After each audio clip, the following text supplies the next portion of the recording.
wellness session hosted by the CURI Hospital. And for today's webinar, we have two experts from the industry. So first, it's an honor to introduce Dr. Vaishnavi. She is a consultant gynecologist and an obstetrician and a Uro Gynaecologist, currently working at Kaveri Hospital and CURI Hospital at Chennai. And she has specialized in obstetrics and gynecology in India and abroad. Dr. Vaishnavi is a MD in obstetrics and gynecology, an esteemed member of the Royal College of Obstetrics and Gynecology, MRCOG, London, and diplomate of the Faculty of Sexual and Reproductive Health, DFSRH, London. And she is an experienced specialist in her field, having been in practice for the last 20 years in women's health. And she has recently returned to India, having given up her consultant post in a large university teaching hospital in the UK, with the sole aim of making a difference to the care of women in India. So that's awesome, Dr. Vaishnavi. So we a very warm welcome, and we are extremely happy to have you as a guest speaker for the ladies of our organization. The pleasure is all mine. I'm so pleased for this opportunity to speak to you all. Yes, over to you. So we would like to definitely, leverage this webinar and, take the best possible guidance from the experts as you. Please go ahead. Sure. Yeah, you're happy for me to start the talk? Yeah. Yes, go ahead. Yeah. So good evening, everybody. Happy Women's Day to all. I think it's a week-long celebration in most organizations. And quite right, I think a week's not enough to celebrate womanhood. So with that aim in mind, health is one of the most important aspects of anybody's life. And health, I always say, is wealth. And your health is your own responsibility. So with that tagline, we're going to try and learn a little bit more about what normality in your health entails, especially with women. Next slide, please. Right, so that's a little bit about me, and it's just to say I've done this. I've done obs and gynae, and a lot of women's health in the last 20 years. So when I give you the information, it's authentic and evidence-based information. Next slide, please.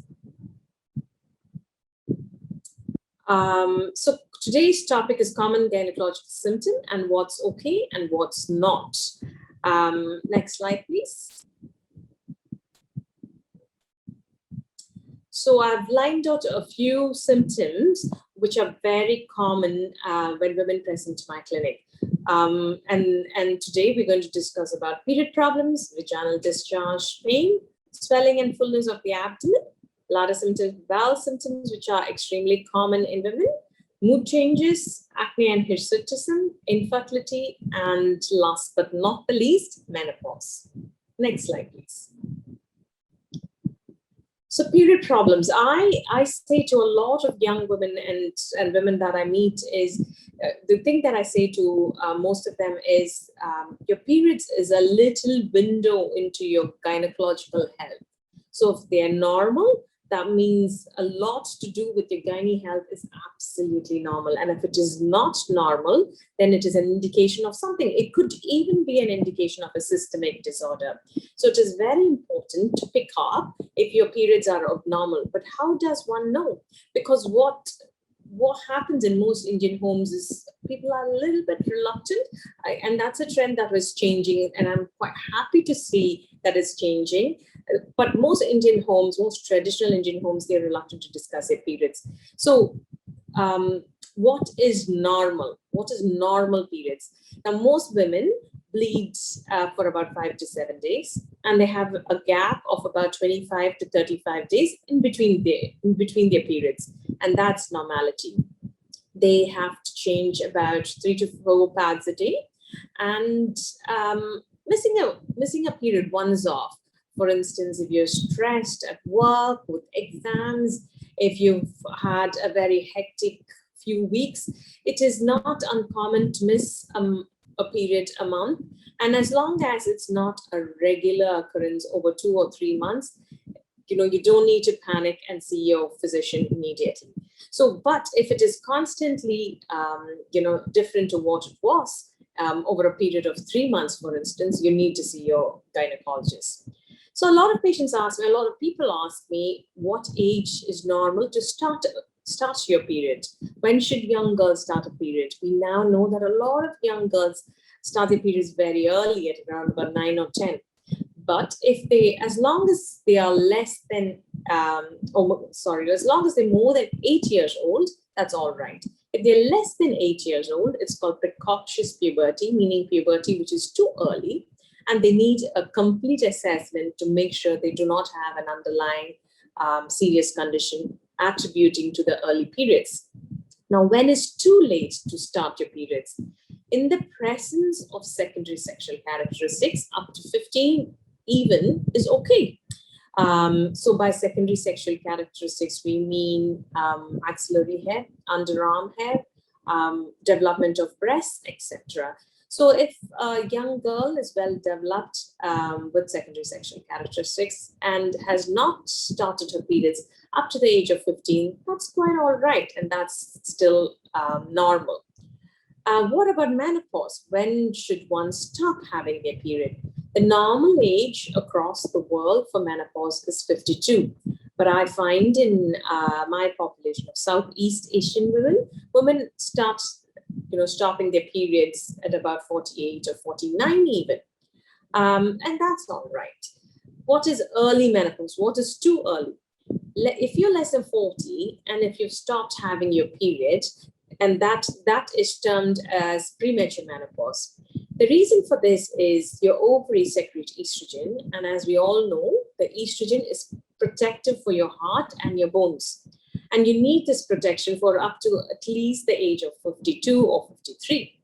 Now, if you lose this protection 10 years earlier, that means the power of having the estrogen hormone a bit longer is lost, or the benefit of having the hormone a little bit longer is lost. Therefore, you need hormone replacement or hormone replacement therapy. What is late menopause? Now, when would you worry that your periods haven't stopped? If you're over the age of 55 and you're still having regular periods, then that needs an assessment with your doctor. Next slide, please. So now that we've looked at what's normal with your periods, what's not normal? Heavy bleeding causing flooding, causing clots the size of 1 pound, 1 rupee or a 2 rupee coin, or the size of a fist, all are abnormal. Flooding, meaning it just comes off you like a tap's been open. Anemia, so you check your hemoglobin and it is less than 10, 9, then it is an indication that your bleeding is quite heavy. All of these are indications that your bleeding is quite heavy. Now, that's not acceptable. Intermenstrual bleeding. Now, if you look at your period cycle, the day you start your period is day 1. The day you start your next period is day 28, roughly that. So the period in between day 14 or 15 is your intermenstrual phase. And if you bleed during that time, it is a sign of a gynecological pathology, most commonly an abnormality in your cervix or a uterine polyp. Now, what about bleeding after sex? Again, abnormal, except maybe after, maybe the first time you have sexual intercourse, it's all right to bleed a tiny touch, and after that, it is considered abnormal. Infrequent bleeding. I have a lot of young girls who have a period once in 2 or 3 months, and this is because of polycystic ovarian syndrome. And unless they know that they should be having a period every month, they do not come up and see a physician or see us doctors. Postmenopausal bleeding or bleeding after you stop your period is extremely important to pick up and see your doctor about. It's what I call a red flag symptom. So throughout the course of today's talk, I'll be speaking about red flag symptoms. So if you can imagine somebody waving a red flag in front of you and asking you to go see your doctor, that's what a red flag symptom is. Next slide, please.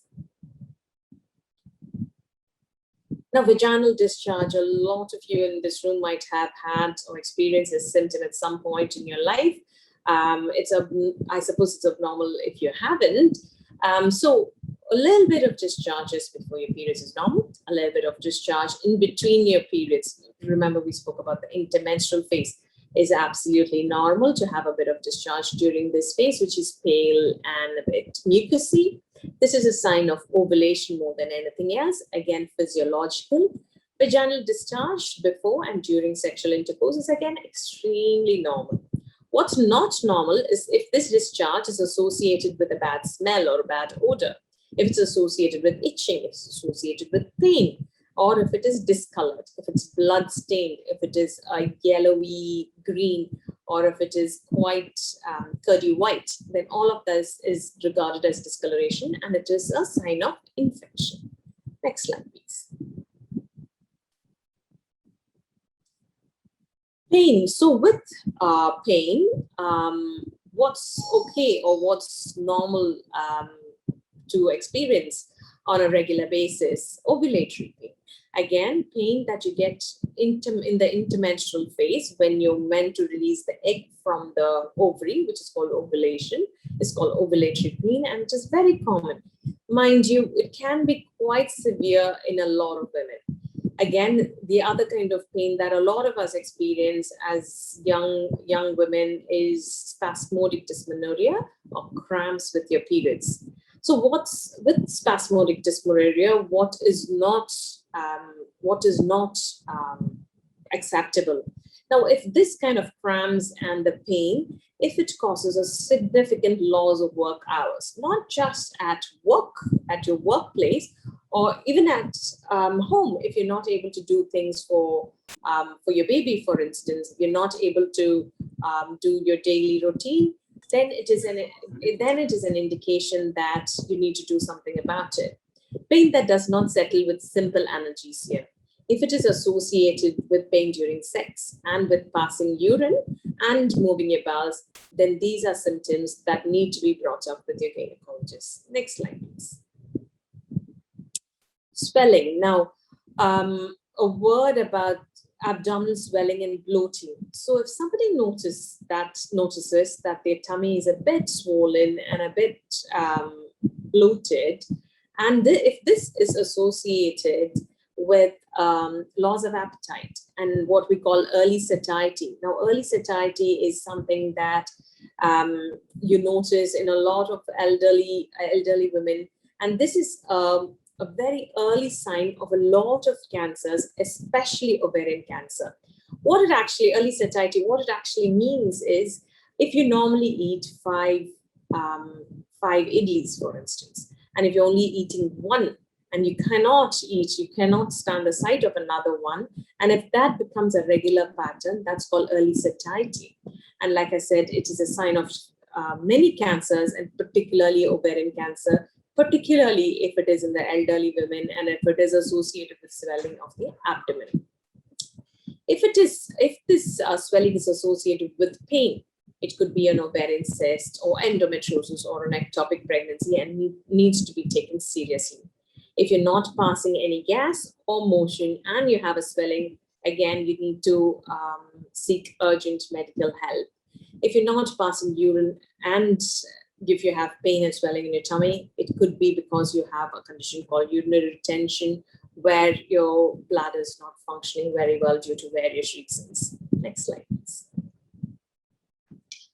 So bladder symptoms, what's okay? So what's acceptable? A lot of us experience a little bit of burning when we pass urine, when we've not had enough water, when we've been too busy to drink enough, which happens more often than not, or if we've had a lot of what we call bladder irritants. Now, teas, coffees, your hot chocolates are all bladder irritants. So are your colas, your orange juices, and your lemon sodas. So if you've had too much of this, you might notice that you're going to the toilet quite a lot, and you've got a little bit of burning when you actually pass urine. Some women also experience urgency and urgent continence after too much of these irritants. Now, typically, most young women, when you're young in your 20s and 30s, you're all right. But as you grow older, your bladder starts to react badly to these bladder irritants, as we call them. So what's not acceptable? Can we go back to the bladder symptoms, please? Yeah. So daytime frequency of more than 7. So if you're passing urine more than 7 times during the day, that is termed increased frequency and should be brought to the attention of a urologist, a Uro Gynaecologist. Nocturia, meaning getting up to pass urine more than once at night time. Now, I have a lot of patients who come with nocturia to my clinic, and in actual fact, they've just started developing diabetes. And this is one of the early signs of diabetes. So we test them out for diabetes and we diagnose them early, which is actually a lot better than leaving it to a stage where it affects your kidneys and then you find out. So nocturia, just remember, if you're up to the toilet more than once, just suddenly, and it is not a once-off, again, see a doctor. Hematuria, blood in your urine, is an important red flag symptom that needs urgent medical attention. Again, if the burning when you're passing urine which is what we call dysuria, if it is associated with fever, and if it is associated with pain in your back, which is what we call the loin pain, then you need to see a doctor urgently, because it's a sign that the infection could have gone to the kidneys. If any of your bladder symptoms suddenly escalates to what's called incontinence or a lack of control of urine or a continuous leakage, again, a red flag symptom that you need to see a doctor about. Next slide, please. With your bowel symptoms, what's okay to have the occasional loose stools when you've had an exotic meal out or had too much spices, if you're not used to it, or too much oily food. It's quite all right. It washes out your gut, and 1 or 2 episodes is acceptable. And occasional constipation, again, when you've not paid attention to the amount of water you're drinking, the amount of fiber you're eating, and the amount of fruits and vegetables you're eating, is again quite normal. You just need to learn to alter your diet so you're able to go regularly and avoid constipation. Now, what's not acceptable with your bowel symptom? If you have persistent constipation and loose stools, you all might know what's called inflammatory bowel disease. And basically, these women have, say, 2 or 3 weeks even of persistent constipation, and then they have a week or 2 of loose stools. So it's like a cycle and goes on like that. And that might be a sign of something abnormal going on within your bowels. So change in color. So if your stools are suddenly very black looking, that's a sign that you might have a bleed within your gut. Blood and mucus in your stools is again a red flag symptom that you need to see a doctor immediately about. It might be as simple as gastroenteritis, but you never know. It is also a sign of colon cancer. Now, perianal itching, again, you'd be amazed at the amount of young women who actually present with this symptom. And I'm seeing them more and more often. And invariably, these are young women that are staying by themselves in the hostel, eat out quite a lot. And it is a sign of worm infestation. So we always associate worm infestation with children and children only. But I see quite a lot of young girls in their 20s, early 30s with perianal itching who actually have worms, and they get completely fine after a course of deworming. Next slide, please. Mood changes, again, we've all experienced them just before your periods. A bit of PMS is what we all call it, isn't it? So premenstrual syndrome is quite common just a few days before your periods, but as long as it's not affecting your quality of life, it's all right. But if it's taking over your life, and if it is prolonged and it lasts for 10 or 15 days, then you need to get it treated. We now recognize premenstrual syndrome as an actual disorder, and we call it the premenstrual dysphoric disorder. And if this is associated with suicidal thoughts, with aggressive thoughts, with hearing and seeing things that do not exist, then you need to seek urgent medical attention. Next slide, please.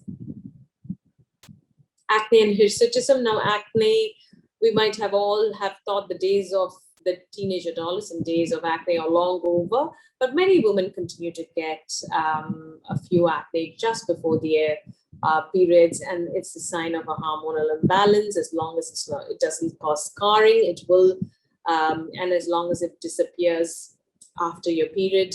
You will outgrow it eventually. Now, hirsutism is a slightly different story. Hirsutism could be a sign of what's called hyperandrogenism, and so can acne. Now, hyperandrogenism is when you have too much of the male hormone in your system. And this can happen in some conditions. And the commonest is polycystic ovarian syndrome. So if suddenly, most Southeast Asian women are quite hairy, they have quite a lot of light brown facial hair and hair on their arms and the rest of it. But if you suddenly notice this hair is getting quite thick and quite dark and quite black, then this is a sign that you might be getting hirsute, and it might be a sign of a hormonal imbalance or a gynae pathology going on within you. Next slide, please. Infertility. Now, I included the slides. This is a talk I do to a lot of corporate offices, and I included this slide after a camp we did recently. And I had at least 20-year-olds who had come into the camp to say to worry that they hadn't fallen pregnant, and they had only been married maybe 2 or 3 months. So you need to give yourself a whole year. So this is what I say to all my patients. You need to try for a baby for a whole year before you call yourself struggling to fall pregnant. This is not infertility if you've tried for a month or two, you're sexually active, you've not conceived or you've not fallen pregnant. That is not an indication that something is wrong with you or your husband. It is not an indication to go away and get investigated. So wait a whole year, and with regular sexual intercourse, most normal couples will fall pregnant. Now, what about the ones who are known to have a gynecological symptom? For example, if they're known to have polycystic ovaries, if they're known to have a condition called endometriosis, which does affect their fertility, I usually say to these women, still give yourself 6 months time to try for a pregnancy. If you do not fall pregnant naturally, then come and see us. Now, the other very important thing, and I cannot stress this enough, is folic acid. If you're planning a pregnancy, you have to be on folic acid. And I hope you're able to take this message across to all your friends and all your relatives in this age group. And folic acid will protect your baby from spinal cord defects like no other drugs can. And it is one of the most effective interventions in preventive health. So just a small dose of folic acid if you're planning a pregnancy, and you can take it for months together. It doesn't do you any harm at all. Rubella immunity. Now, if you've had a vaccine called measles, mumps, rubella, it's called an MMR vaccine, you should be immune to rubella. But if you're planning your pregnancy, now we do this at what's called the pre-pregnancy clinic quite routinely. We will check if you're immune to rubella. If not, we give you the vaccine and you're not meant to fall pregnant for 6 months after that. Now, if you're on any harmful drugs, for example, just a couple of days ago, I had a patient in clinic who's an epileptic, who came off her anti-epileptic drugs because she was planning to have a baby. Now, that is definitely not the right thing to do. Most definitely not the right thing to do, because what happens when you stop the drugs, you have a fit and you go back to being quite in a risky phase to fall pregnant. So what instead I would like you to do, or the general advice would be, is to see your physician and make sure you're on drugs that are safe for pregnancy. So whatever your health condition, make sure you discuss it with the doctor who's giving you the medication, and you just make sure it's safe to fall pregnant and have a baby while you're on the medication. If not, the doctor will give you alternate medications or refer you to us, and we can put you on safe medications for most conditions. Next slide, please. Last but not the least, menopause. If you've not had periods for more than 6 months, then you're officially in the menopause phase of your life. So most women have some flushes and sweats. Some women have mood swings, which vary between mild to quite severe. So all of that is quite common in menopause. And as much as I'm saying that, it can be treated. But what's not acceptable, if you're bleeding 6 months after you've stopped your periods, if you start having a little bit of irregular bleeding, then that's not acceptable. And postmenopausal bleeding is a red flag symptom, like we discussed already. Night sweats, if they're causing sleeplessness, we can treat it easily. Depression and severe anxiety is different from a little bit of mood swings and needs to be treated. And vaginal dryness and decreased libido is extremely common and easily treated. So all of these conditions, if they are looked at early, we can treat them so much more effectively. And that way you can carry on with a nice, happy, and healthy life. Thank you.